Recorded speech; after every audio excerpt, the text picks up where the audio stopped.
గార్లపాడు భూషణము. నేను మాజీ సర్పంచ్ని. పరమటి గార్లపాడు నాది. జోగులాంబ గద్వాల డిస్టిక్, అలంపూర్ తాలూకా, రాజోలు మండలము. ఈరోజు నేను ఈ యొక్క మీడియా సమక్షంలో నేను ఈరోజు ప్రభుత్వం చేస్తున్నటువంటి మంచి కార్యక్రమాలు అనుకో, లేదంటే ప్రజలకి చేస్తున్నటువంటి పనులు అవి సక్రమంగా అందుతున్నవా, మరి ప్రజలు సాటిస్ఫైడ్ అవుతున్నాడా ప్రభుత్వం నుండి వచ్చినటువంటి పథకాల ద్వారా అనేటువంటి దాని విషయంలో ఈరోజు నేను మాట్లాడదలుచుకోవాల్సినటువంటి విషయం ఈరోజు వచ్చింది. కాబట్టి నేను ఈరోజు ఈ యొక్క మీడియా సమక్షంలో నిజంగా రేవంత్ రెడ్డి ప్రభుత్వం మరి వచ్చి దగ్గర సంవత్సరంన్నర అవుతుంది. ఈ ప్రభుత్వాన్ని ప్రజలు చాలా ఇష్టంగా, చాలా ప్రేమతో అందరూ ఒకే మనసుతోని ఈ కాంగ్రెస్ ప్రభుత్వాన్ని ప్రజలు మరి ఓటేసి రేవంత్ రెడ్డిని కుర్చీ మీద కూర్చోబెట్టడం జరిగినది. ఎందుకంటే రేవంత్ రెడ్డి ఒక పట్టుదల ఉన్నటువంటి వ్యక్తి. ఆయన మంచి పనులు చేస్తారనేటువంటి ఒక తలంపుతోనే కాంగ్రెస్ ప్రభుత్వానికి ఓటేసి టీఆర్ఎస్ ప్రభుత్వాన్ని ఓడగొట్టి రేవంత్ రెడ్డికి అవకాశం ఇచ్చినారు. ఈ ఇచ్చినటువంటి ఈ యొక్క రేవంత్ రెడ్డికి మరి రాష్ట్రంలో కాంగ్రెస్ ప్రభుత్వానికి ఇచ్చినటువంటి యొక్క ప్రజా తీర్పు ప్రజలకి అనుకూలంగా మరి కార్యక్రమాలు చేస్తుందే ప్రభుత్వం అని అడిగితే దాని విషయము నిజంగా ప్రభుత్వము అయితే చేస్తుంది. మరి రైతు బంధు అనుకో, లేదంటే తర్వాత 500కి మరి గ్యాస్ సిలిండర్ అనుకో, లేదంటే 200 యూనిట్ల కరెంట్ అనుకో, లేదంటే ఇంకా ఇతర ప్రభుత్వ కార్యక్రమాలు చేస్తున్నప్పటికీ కానీ ప్రభుత్వము దాన్ని నేను చేస్తున్నా అని చెప్పుకునేటువంటి నాదుడు లేడు ఇక్కడ తెలంగాణ రాష్ట్రంలో. ప్రభుత్వం మేము చేస్తుంది కానీ దాన్ని అమలు గ్రౌండ్ వర్క్లోకి తీసుకుపోయేటటువంటి నాయకులు లేరు. నాయకులు ఎందుకు లేరు? కార్యకర్తలు ఉన్నారు కదా, మరి కార్యకర్తలు తీసుకుపోవచ్చు. లేదంటే గ్రామంలో ఉన్నటువంటి వాళ్ళు అనుకో, లేదంటే మరి నియోజకవర్గానికి సంబంధించినటువంటి ఒక ఇన్ఛార్జ్ అనుకో, లేదంటే ఎమ్మెల్యేలు ఉండొచ్చు కదా, వాళ్ళు తీసుకుపోవచ్చు కదా అని మరి ప్రశ్న వేయచ్చు మీడియా వాళ్ళు. కానీ నిజంగా ప్రభుత్వం వచ్చింది. కానీ ప్రభుత్వం వచ్చిన తర్వాత ప్రభుత్వంలో ఉన్నటువంటి అధికారులు అనుకో, ప్రభుత్వంలో ఉన్నటువంటి ఎమ్మెల్యేలు అనుకో, ప్రభుత్వంలో ఉన్నటువంటి ఇన్ఛార్జీలు అనుకో, ఏ ఒక్కరు కూడా ఈ ప్రజా సమస్యల మీద కానీ ప్రజలు ఏమవుతున్నారు, గ్రామంలో ఏముంది, గ్రామంలో ఏం జరుగుతుంది, ప్రజలు ఏం ఎదుర్కొంటున్నారు, మరి ప్రభుత్వ పథకాలు అమలు అవుతున్నాయా లేదా అని ఒక్క మనిషి, ఒక్క మానవుడు, ఒక ఎమ్మెల్యే అనుకో, లేదంటే ఎమ్మెల్సీ అనుకో, లేదంటే ఇన్ఛార్జీలు అనుకో, ఒక్కరు కూడా ప్రజల మధ్యన ఉన్నటువంటి కమ్యూనికేషన్ని వీళ్ళు గ్యాప్ చేసి పడేసినారు కన్నా కంప్లీట్. కాబట్టి ఇట్లా గ్యాప్ చేయడం వలన ఏమవుతుందంటే ఈ యొక్క సంవత్సరం 6 నెలలకే ఈ ప్రభుత్వం మీద ప్రజలకు చాలా వ్యతిరేకత వచ్చింది. ఎందుకంటే ఇక్కడ ఉన్నటువంటి వాళ్ళు మరి అందుబాటులో ఉండాలి ప్రజలకి.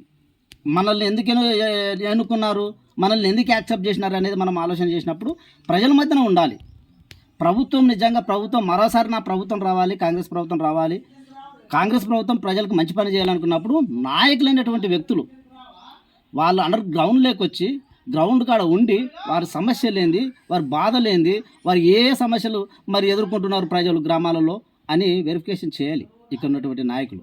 కానీ ఆ వల్ల ఏం పట్టకుండా గెలిచిన తర్వాత ఎక్కడెక్కడో ఏమేమో చుట్టం సూపులు అక్కడ వస్తుంటారు, పోతుంటారు అంతే. కానీ ప్రజలకు ఉన్నటువంటి సమస్య చిన్న సమస్యలు పెద్ద కూడా కాదు.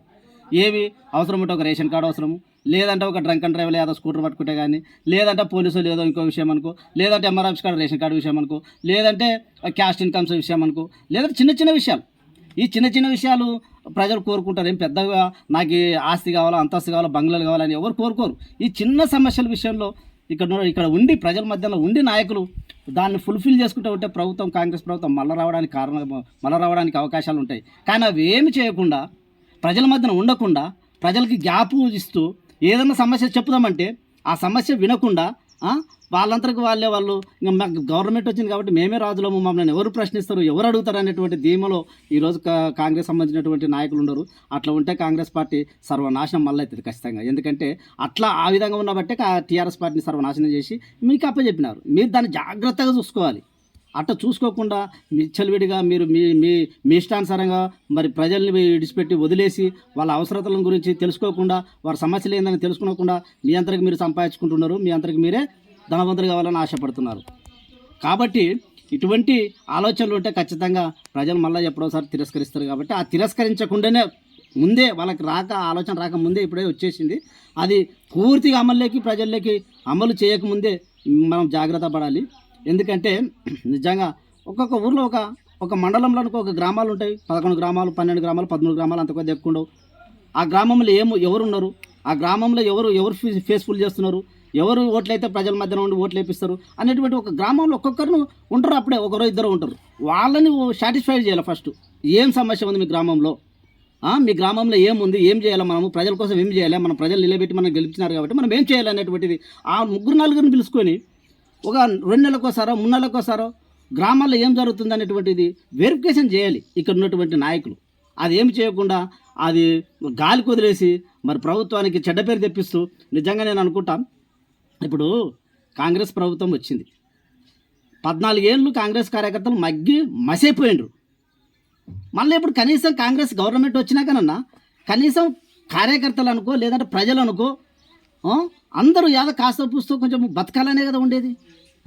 ఏదో ముద్ద దొరుకుతుంది అనేదే కదా, ఒక కడుపు నిడుతుంది అనే ఉద్దేశంతోనే కదా అట్లాంటిది ఆలోచన చేసి మీకు ఓట్లు వేస్తే అవి ఏం పట్టించుకోకుండా ఏం చేయకుండా ప్రజల మధ్యన ఉండకుండా ఎక్కడెక్కడో ఏమేమి చేసుకుంటూ ఉంటే మీరు ఎక్కడైనా బతుకుతారు, నాయకులు ఎక్కడైనా బతుకుతారు, కానీ ప్రజలు బతకలేరు. నాయకులు ఈడ కాకుంటే ఇంకో తన సంపాదించుకుంటారు. ప్రజలు ఒకటే తన్నే ఆ గ్రామంలో ఉన్నటువంటి వాళ్ళు ఎక్కడైతే ఉన్నారో అక్కడనే వాళ్ళు బతుకుతారు, వాళ్ళకి 3 పూటలు దొరికేది అక్కడనే. కాబట్టి ఎప్పుడైనా సరే నాయకుడు అనేటువంటి వ్యక్తి, నేను ఈరోజు చెప్తున్నా, నాయకుడు అనేటువంటి వ్యక్తి ప్రజల మధ్యన కంపల్సరీ ఉండాలి. నెలకొకసారి ప్రతి ఊరిని టచ్ చేస్తుండాలి, లేదంటే 2 నెలలకు ఒకసారి ప్రతి ఊరిని టచ్ చేస్తుండాలి, ప్రతి కార్యకర్తను టచ్ చేస్తుండాలి, ప్రతి జనాన్ని టచ్ చేస్తుండాలి. మీ ఊరికి ఏం వచ్చిలేవు అని చూసుకోవాలి. ఫస్ట్ ఏమేమి పథకాలు, గవర్నమెంట్ పథకాలు ఏముండవి, మీ ఊరికి ఏమి వచ్చిలేవు, ఎన్ని వచ్చినాయి, ఎవరెవరికి వచ్చిలేవు, ఎందుకు వచ్చిలేవు అనేటువంటిది మనం వెరిఫికేషన్ చేసుకొని ముందుకు నడిచినట్టయితే ప్రభుత్వం మరొకసారి రావడానికి అవకాశాలు ఉంటాయి. కానీ ఇటువంటి ఆలోచనతో ఉంటే నిజంగా 6 నెలలకే దగ్గర వ్యతిరేకత ఫుల్ వచ్చింది. కాబట్టి దాన్ని రూపుమాపాలనుకుంటే ఇన్ఛార్జీలకు సంబంధించినటువంటి వారు, ఇప్పుడు ఉన్నటువంటి ఇన్ఛార్జీలు ఎవరైతే ఉన్నారో ఎమ్మెల్యేలు కానీ ఇన్ఛార్జీలు కానీ, వాళ్ళు కష్టపడి పనిచేయాలి కాంగ్రెస్కి యొక్క 3.5 సంవత్సరాలు, లేకపోతే మళ్ళీ జీరో అయిపోతుంది. కాబట్టి మీరు అధిష్టానం నిజంగా నటరాజన్ వచ్చింది ఇన్ఛార్జ్ ఏఐసిసి అమ్మకి తెలంగాణకి చాలా వండర్ఫుల్. ఆయమ్మ ఆ మేడము చెప్పేటువంటి మాటలు, ఆ మేడం చెప్తున్నటువంటి విధానాన్ని కానీ కాంగ్రెస్ పాటిస్తే కాంగ్రెస్ ఇక్కడ దగ్గర 20 సంవత్సరాలు దాన్ని చెక్కు చెదరని, దాన్ని ఎవరు ఓడగొట్టడానికి ఎవరు కూడా సాహసం చేయరు. అటువంటి ఆ మెథడ్స్ ఉన్నటువంటి ఆ నటరాజన్ మనకు వచ్చింది. కాబట్టి ఆ నటరాజన్ ఆలోచన విధానాలతో మనం కనుక ముందుకెళ్ళినట్లయితే ఖచ్చితంగా ఈ కాంగ్రెస్ ప్రభుత్వం ఇంకొక 20 సంవత్సరాలు తెలంగాణలో ఉంటుంది. ఆమె మాటలు వినకుండా, లేదంటే మాదే రాజ్యము మేమే చేసి చెప్పింది వేదము, లేదంటే ఏదో ఏం తెలంగాణలో, లేదంటే ఇంకోటి ఏదో నాకు జైగొట్టతోల్లో, లేదంటే నా మాట వింటారు, నేను చెప్తే విజిలేస్తారు, నేను చెప్తే ఉరుకుతారు, నేను చెప్తే దుంకుతారు అనేటువంటి వాళ్ళని గాన పెట్టుకొని మీరు ఎవరైనా సరే నాయకులైనటువంటి వాళ్ళు అటువంటి వారి ద్వారా ఓట్లు పడవు. అటువంటి వాళ్ళు మీకు మోసం చేయడానికే, నిన్ను ఓడగొట్టడానికే వాళ్ళు శీలలు కొట్టేది, నిన్ను ఓడగొట్టి బజార్ పాలు చేయడానికే నీకు కేకలేసేది వాళ్ళు.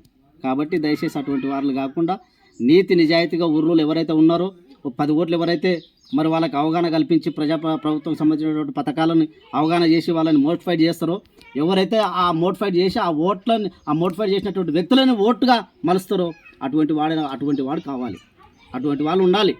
కాబట్టి దయచేసి రాజకీయాలు ప్రభుత్వానికి పొద్దు వస్తాయి, రేపుపోతాయి. కానీ ప్రజల మధ్యన ఉన్నటువంటి నాయకుడు ఎప్పుడు ప్రజల మధ్యనే ఉండాలి.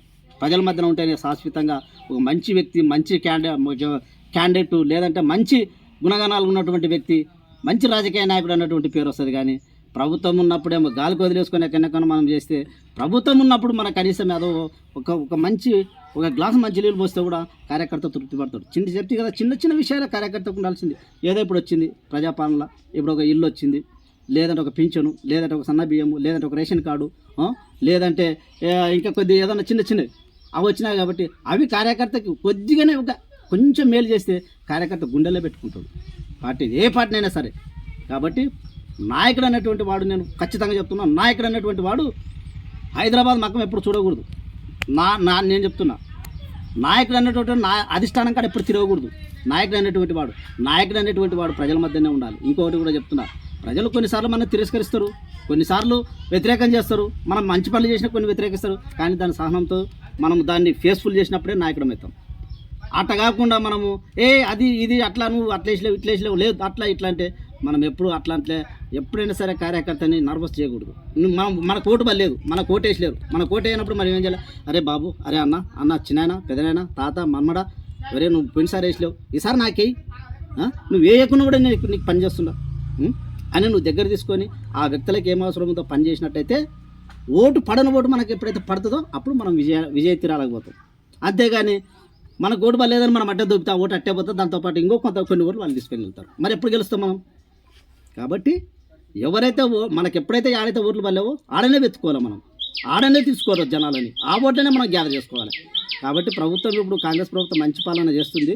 ఈ పాలన పీస్ఫుల్గా చేయాలి, మరి జనాలకి తీసుకుపోవాలి. కాబట్టి కార్యకర్తలు ముఖ్యం, గ్రామంలో ఉన్నటువంటి కార్యకర్తలే ముఖ్యం. ఎప్పుడైనా సరే ప్రభుత్వం ఏర్పడాలి, ప్రభుత్వం పవర్లోకి రావాలనుకుంటే గ్రామంలో ఉన్నటువంటి నాయకులే ముఖ్యం. కాబట్టి ఈ గ్రామంలో ఉన్నటువంటి నాయకులను ఎప్పుడైతే విమర్శిస్తారో లేదంటే విస్మరిస్తారో అప్పుడు ప్రభుత్వం పడిపోవడానికి ఆస్కారం ఉంటాయి. కాబట్టి ఆ గ్రామంలో ఉన్నటువంటి ఆ నాయకులే చెప్పేది ప్రభుత్వం గురించి, అరే మంచి పని చేస్తుంది, ఇక గజ్ చేసింది అంటే అప్పుడు ప్రజలకు మేలు చేసినట్టు వాళ్ళు వస్తారు ఇళ్ళ కాడికి, భూషమన్న నువ్వు నాకు గిజ్ చేస్తే చేపిస్తే ఈ బ్యాంక్ పని చేపిస్తే, లేదంటే ఆధార్ కార్డు రాకుండా చెప్పిస్తే, లేదంటే ఎస్సీ కార్పొరేషన్ లోన్ పెట్టించుకుంటూ పెట్టమంటే పెడితే అన్నీ చేపిస్తే, కాబట్టి నువ్వు ఎక్కడ చెప్తే అక్కడ ఓట్లేస్తామబ్బా అనేటువంటి థాట్ వస్తుంది జనాల మధ్యన ఉన్నటువంటి వ్యక్తులకి. కాబట్టి అట్లా ఆ విధంగా మనం ముందుకు సాగాలి. అట్లా చేస్తే ప్రభుత్వం మనకు నిలకడగా ఉంటుంది, లేకపోతే బ్లాస్ట్ అవుతుందని కూడా తెలియజేస్తూ ముగిస్తున్నాం.